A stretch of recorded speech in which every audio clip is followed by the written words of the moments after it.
I'm Melissa Shanahan, and this is the Law Firm Owner Podcast, episode number 274.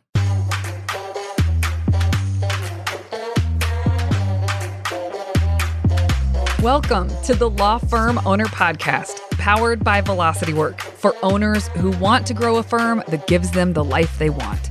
Get crystal clear on where you're going, take planning seriously, and honor your plan like a pro. This is the work that creates velocity.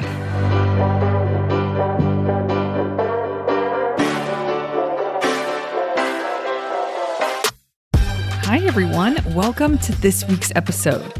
We are talking today about financial reporting for you as the owner. There are a couple different ways you can do this. It depends on the size of your business. It depends on the support that you have around you. But we're going to talk through what should be in the report, the cadence you should get a report, and how you should get it. Now, there is no perfect blueprint for this. There are ways you can do this. There are ways you can keep up on what is happening from a financial perspective in your firm and really keep tabs. So I'm going to give you a way today, maybe actually a couple ways, and you can decide, how do you want to do it? What would be easiest to integrate in your world, given the tools that you're currently using? I don't think you need to go out and buy some fancy software. No, you just use what you have and figure out how to get these numbers in your hands and at what cadence you want to. So with that, I'm going to start by talking about the report itself. I'm going to talk about what should be in the report. And then I'm going to talk about cadence, how often you should get this report. And that really depends on your firm size and what's happening with growth. And I'm also going to talk through after that why it's so important to do these things. So many of you as listeners, and I've been there before as well, are flying by the seat of your pants and getting clued in about what's going on with the numbers, but really don't have a handle on the numbers. And I am going to help you shift out of that. It's not going to serve you as time goes on. I don't even care if you're not an owner that really wants to grow. You'd just rather optimize. Listen, you need to have your hands around this topic. You need to understand what's going on from a financial perspective in your business. It doesn't mean you have to know everything. It doesn't mean you have to have all the answers, but it certainly means that you should have good questions. You should have answers, and where you don't have answers, you should be able to ask really good, pointed questions. And this is an indicator when you have knowledge and you know what questions to ask because of what you're seeing. That is a really good indicator that you are forming a base understanding and a base knowledge that serves as a great foundation for you as a business owner. There's an evolution to this. You can build on this. You should take turtle steps of progress with this. And so with this episode, just like every other episode I release, I want you to think about this in terms of steps and what is the next step for you to become a more informed business owner about your firm. So wherever you are, progress, not perfection, turtle steps for the win. I'm going to lay some things out for you and you decide what your next version is that you'd like to step into. Okay. So first, what is involved in a financial report? Here are the things that I care about knowing and that seem to be for clients, the stuff that they care about as well. The first is the amount of cash in the business. That is an important number. You should know that number. At any given point, you should have a read on how much cash there is in the business. The second is the balances of each one. This is bank account balances, credit card balances, line of credit, which I guess is a bank account, but any account associated with the firm, you should know the balance inside that account, as well as notes about why there has been a shift, a big shift or jump one direction or the other. You should be able to know why without having to go dig in. The next thing is the amount of cash in through the door. And I don't mean sales, because sales could be still sitting in your payment processor, right? It hasn't hit your bank account yet. I mean the money that came into the bank account. And we'll talk about time frame, like when, per day, per week. We'll talk about that. It depends on where you are with your firm. And then on the flip side, cash out, cash that left your bank account. These are basics. If you can get these basics, and if you had these at a set cadence that you decided on, that would be amazing. which I'll say more about why it will be amazing in just a little bit. I'm going to give you a guideline on the cadence of these reports that you should consider. So let's start with a smaller firm. So if you're under $200,000 in revenue, I would say once a month is fine, but you should know these numbers once a month. Now, you may get more information from your accountant, like a month-end report from your accountant that has additional things, and that's fine. But these things you should know as well. And a lot of times this isn't on a report that an accountant's going to give you. So this is a separate thing. Oftentimes an accountant will send you a P&L, but they may not send you some of the information I'm sharing here. So you're going to have to figure that out. How are you going to get this information? It likely won't be the accountant. Maybe it'll be the bookkeeper. You can arrange with the bookkeeper to give you this information monthly, or maybe someone internally that you can give access to be able to see these things. And it's their job to put this report together every month. Okay, so that's if you are under $200,000 in annual revenue. If you are between $200,000 in annual revenue and $750,000 in annual revenue, weekly is great. Every week, if you got these numbers, for most firms and for most owners, that would be enough to have your finger on the pulse of things. If you're over 750, then a daily report is more appropriate for where you are and where you're headed. What we're going to do now is talk about some of the big reasons why this is an important practice to get into. And then I'll go back and I'll get a little more nuts and boltsy again with the actual report. So first of all, if you have access this kind of information at your fingertips, it enables you to make informed decisions based on current financial performance rather than outdated data. Or, you'll hear us a lot say, we go on numbers, not hunches. And there's so many times that I meet so many law firm owners that understandably, I get it. I get why they are where they are, and they don't have this information at their fingertips, which is what I see as my job, is to help them get information at their fingertips that will help them be better business owners. But if they don't have that, then they're going on hunches. And this comes to hiring, it comes to firing, it comes to raises, it comes to bonuses. They make decisions and mismanage their money because they don't have facts. So that's a super important reason, just right out of the gates. Then that should be enough. I have more reasons here, but that should be enough. And with this information, with the facts, you can identify trends, you can see opportunities, you can spot issues early. It helps you be proactive in how you're managing things at the firm. And all of that really allows you to take action before little problems become big setbacks, or before you make a decision that's going to cause a huge problem. Like there wasn't a problem and you're about to create a big problem because you're going to commit to a certain amount of spend that isn't reasonable for where you are right now, for where the money is right now. And the other thing this helps with is cash flow management. Yes, we talked about earlier, like what money is there and making decisions about spends and investments. But really, on a more granular level, if you have this reporting given to you, it's going to help you track cash in, cash out, and it's going to provide a better picture of cash flow.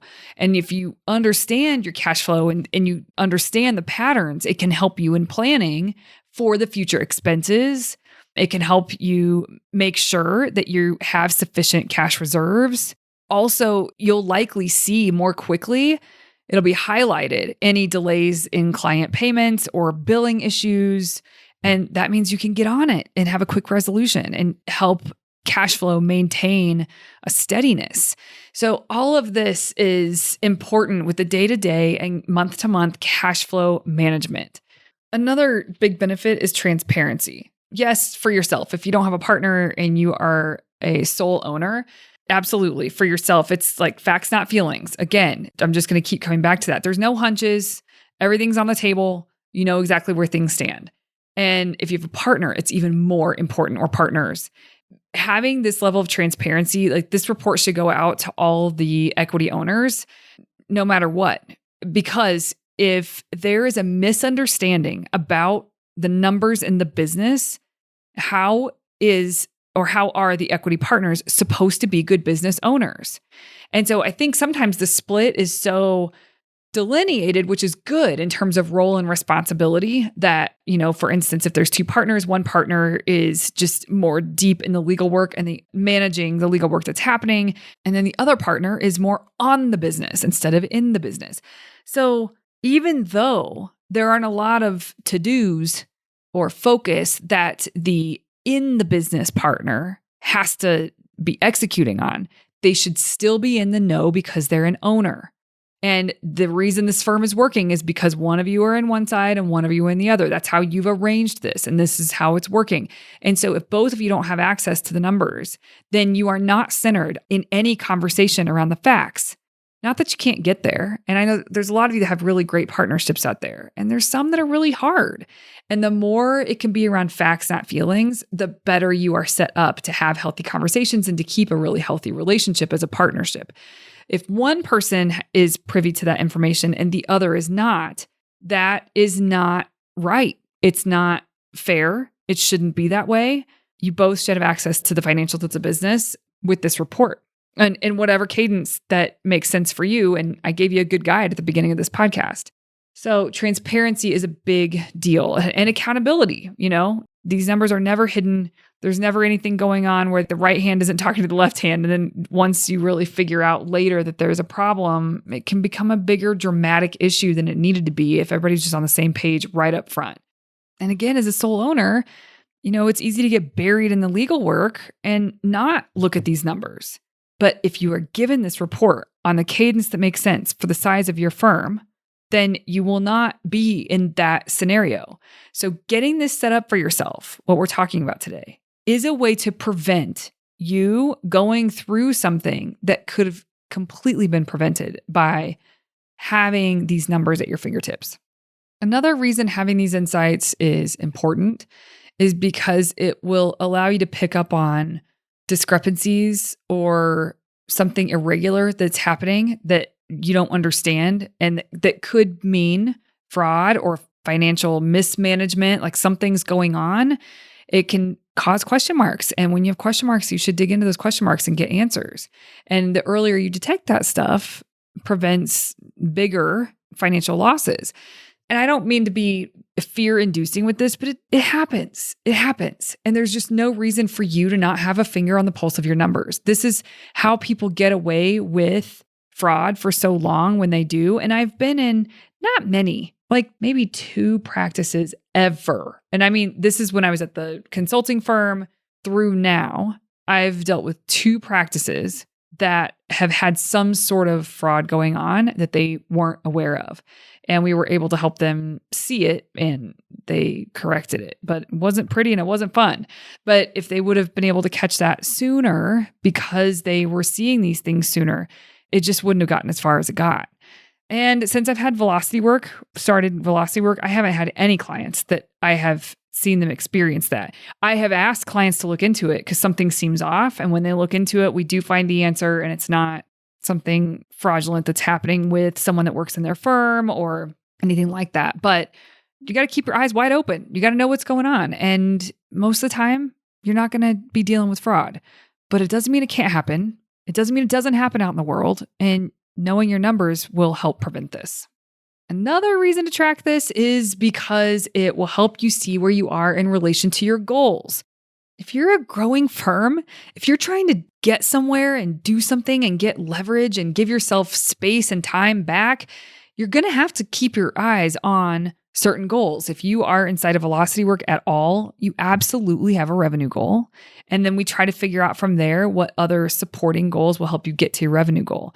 But in this financial report, you will get the income, and that's what we consider the revenue goal is the money that has been brought into the firm. And so if you have a cash in report, you can keep track of and be logging your progress and know that you're getting closer and closer to it. And if you're feeling a slowdown, figure out why, because you set that goal for a reason. We don't do pie in the sky goals. We do goals that make sense and that we can get our way to. We are executing on a plan in order to get our way to. So this helps keep you in tune with what's going on with those numbers. And it's not just revenue, also profit margin. In here, one of your account balances many people, if you know of Profit First or abide by a version of that, which we do here at Velocity Work, and so do many, many of our clients, it means that you have an account set up that's just for profit. And so when you allocate money into the profit account, and in this report, you're getting account balances, it lets you see how you're doing in terms of profit. Now, monthly, you'll get an even better picture on the profit margin, but it's good to see what is happening with the number that you are striving for, the benchmarks that you set, the milestones that you decided on. This helps you really see your progress towards those things. Now may be a good time to mention, because I know that some people are going to be listening to this and say, well, what about the other KPIs? Yeah. KPIs are a thing. We have talked about tracking on this podcast. We will talk about it more on this podcast. And having KPIs, which are essentially targets, they are numbers that you say, hey, these are indicators, and these indicators need to be sitting at X, and it tells us that everything is okay. It tells us that we are on track. And so, yeah, those are important. And those are things that aren't related necessarily. They aren't the financial numbers, but they're still really important numbers in the firm. Things like number of new cases through the door, conversion rate, number of new leads. It could be number of hours billed if you're an hourly firm, number of signing meetings if you are an estate planning firm, for example. But KPIs matter, and they matter to a firm. It's like, what are the important numbers inside of this firm? And once you identify what the name of the indicator, then what is the number that needs to be hit? Like, yes, all of that is important, but that is not what we're talking about today. I'm talking about financial reporting, because I don't care if you know your number of cases through the door and your conversion rate. If you don't know what is going on with the cash in the business, what is flowing it in exactly, and what is flowing out exactly, and what that means for the balances that are left in the business, then we are having a short-sighted conversation. It is not a holistic picture. I don't care, like I said before, the number of new cases coming in or your really good conversion rate. It doesn't tell me the full picture of the health of your business, period. I have met people with good KPIs with, the two stats that I just gave you as an example, but they're broke. Like, why is that? So yes, there are KPIs that matter, but what I'm talking about today, I'm just talking about financial reporting. And this is its own thing. This should be paid attention to in its own way. And you can have goals that will fall within your financial reporting, will report on how you're doing towards some of those goals. But this isn't your full set of KPIs, so to speak, and your KPIs, the other indicators in the firm that you've said matter. That does not mean that things are going to be healthy financially. You have to look at a round picture of numbers. And so the financial side, most people do not have their finger on the pulse of this. They do. It's like first they look at other things, number of consults, number of signing meetings or design meetings, depending on the kind of firm you are. But they look at things that are important, but then they're not looking at this side. So this conversation today is really about the other side, the under the hood, really the health of the business. And if your business doesn't have cash, and if you're constantly broke, and it's not just a window where you're tight on cash because it was a strategic decision, it's just that way, then you have to fix that. You're not going to create the freedom for yourself that you're looking for if this is broken. And the only way you're going to know if this is broken or not, or if it's unideal or not, is to get consistent financial reporting that's going to give you this information. Which sort of leads me to the last and final why that I want to share with you all. And maybe it's the most important, maybe it trumps everything else, is peace of mind. There's so many times I talk to owners and I'll ask, okay, what was your income in the last 12 months or just last year, last calendar year? You can even tell me that. And they don't know the answer. And if I push them, and then I'll say, okay, well, just ish, what is it? And they don't know what to say. Like they think it's something and then they go back and forth. They're like, just let me try to look it up. And so then they take time looking it up. I'm like, wow, that's the business's income. And then if I ask them, what were your expenses last year? What was your profit margin? They have no idea. None at all. And I do love having these conversations with owners because I'm pretty connective. When I'm talking to somebody about this, I don't make them feel like crap because they don't know these numbers, but I'm certainly not going to not ask them. And so when I ask for these, and if they don't know what to say to me, I don't know. I can always make payroll and they hold up like a fingers crossed sign.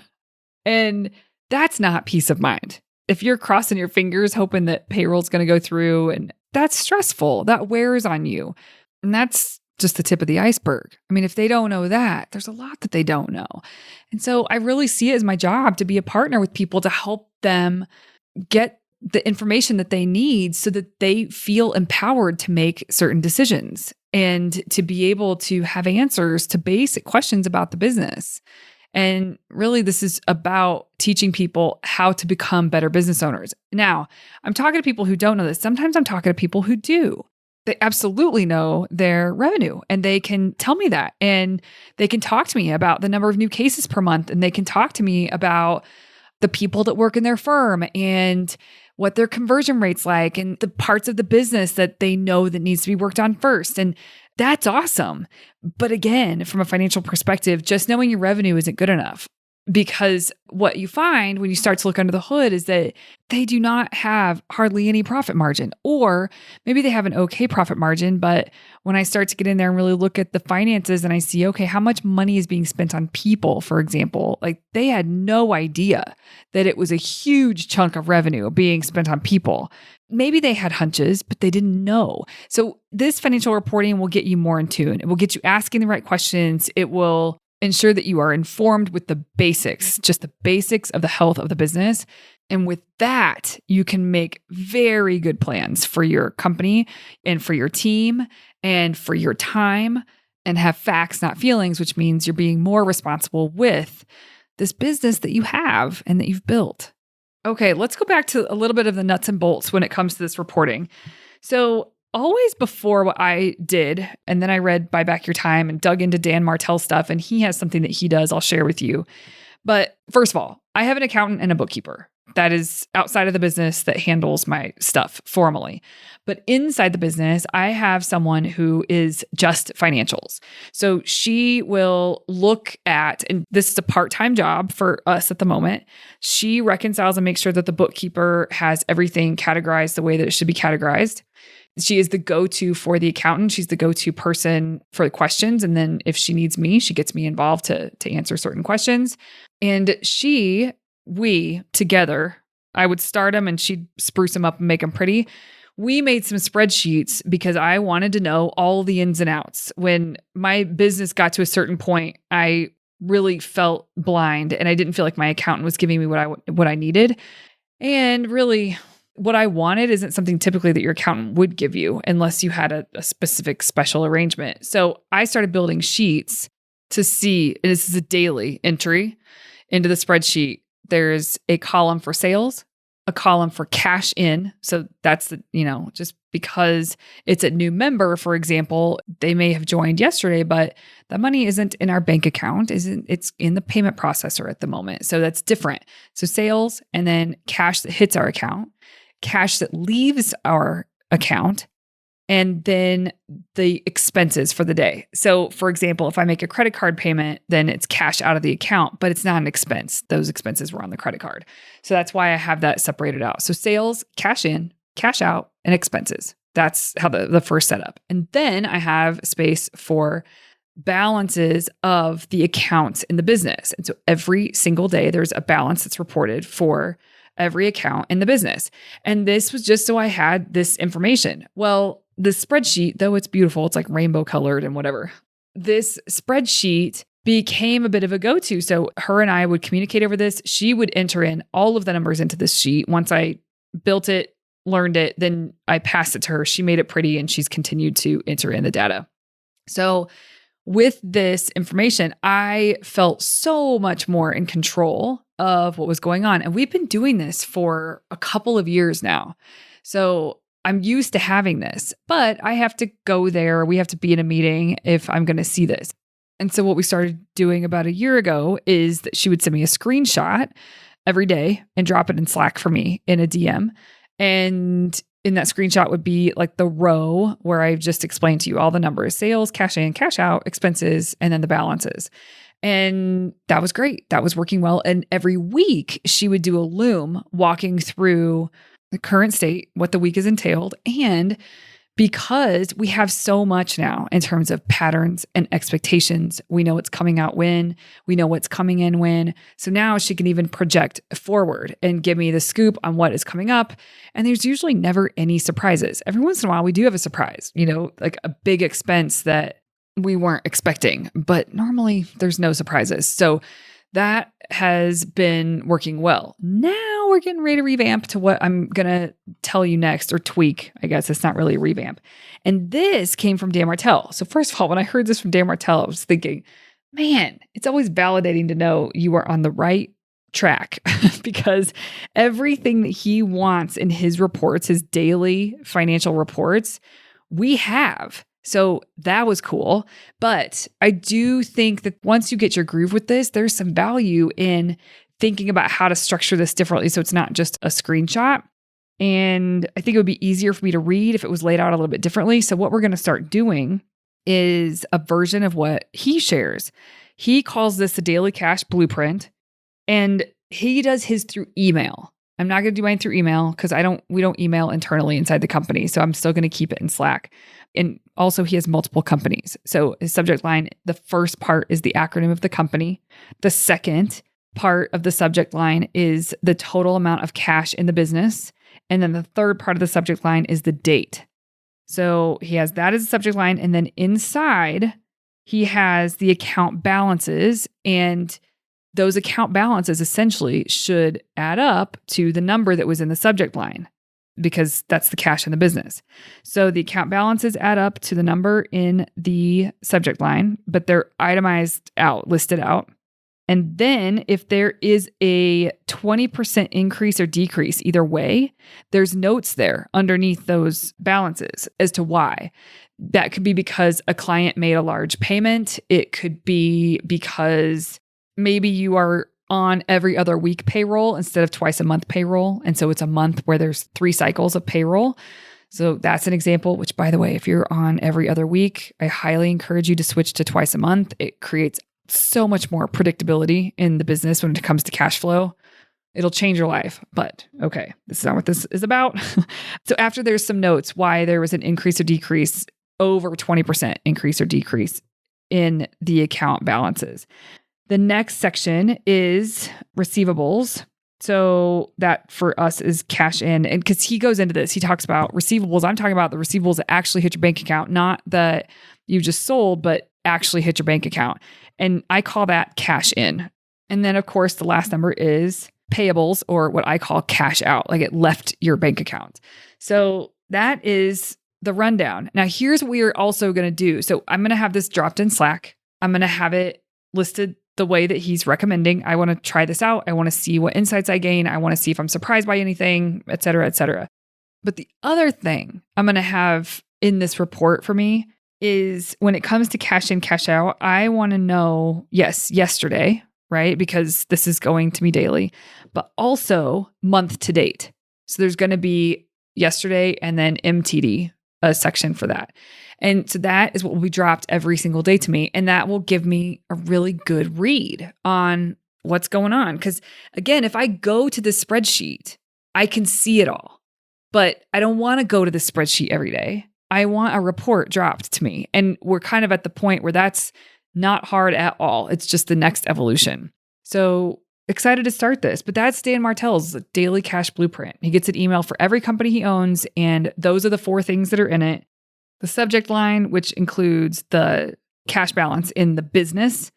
And then inside the email, the account balances, like account by account. And if one or more is up or down by more than 20%, then there's a note. And then the receivables and the payables. But again, he defines those, like I think some of you think of receivables as money out there that's coming to you. No, he's talking about money that hits your account. So again, I call that cash in and then cash out. So that is a rundown on his version. I want you, now that you've heard this episode, I want you to think about how can you make sure that you get what you need on the cadence that you want it and run with the cadence I gave at the beginning of the call. There's no harm in that. If you want that cadence, how can someone get those numbers for you and drop them to you when you want them? This is not rocket science. There is a little organization up front if you are not really squared away with this stuff. But once you have it figured out, you're going to get it every single day, week, or month, however often you have dictated that you want it.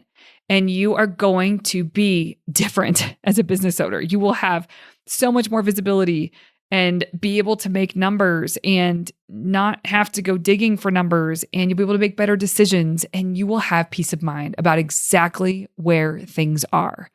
So I want you to think about this for yourself. I really recommend that you push pause after you listen to this. Like, don't just roll into the next podcast.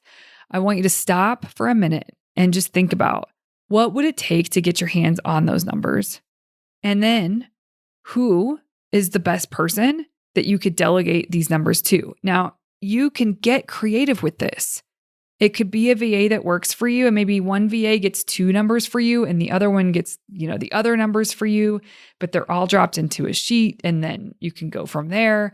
You can ask your bookkeeper which ones she's willing to do on the cadence that you want.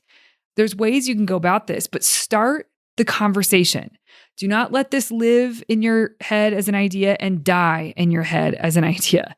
Start the conversation with someone who can help you think through this, with someone who can say, you know what, I could totally pull that number.